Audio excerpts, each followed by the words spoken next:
force in certain situations. The law also allows all people to use deadly force to defend themselves in certain situations. So the grand jury considered whether Wilson was the initial aggressor in this case, or whether there was probable cause to believe that Darren Wilson was authorized as a law enforcement officer to use deadly force in this situation, or if he acted in self-defense. I detail this for two reasons.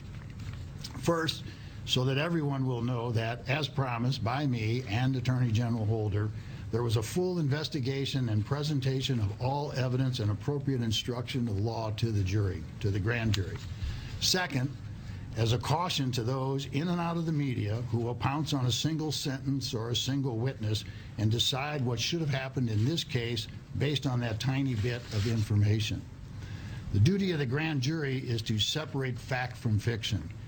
After a full and impartial and critical examination of all the evidence in the law, and decide if that evidence supported the filing of any criminal charges against Darren Wilson. They accepted and completed this monumental responsibility in a conscientious and expeditious manner.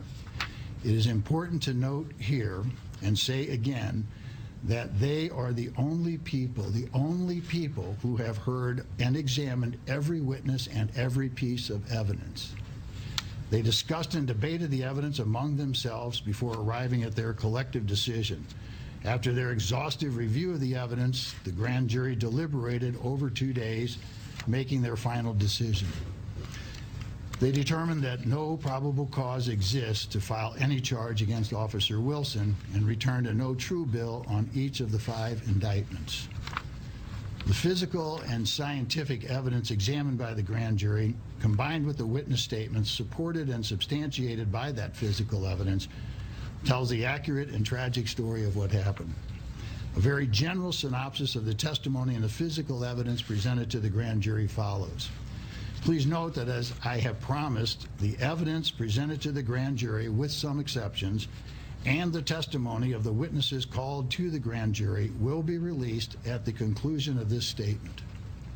At approximately 11:45 a.m. on Saturday, the 9th of August, Ferguson police officer Darren Wilson was dispatched to the Northwinds apartment complex for an emergency involving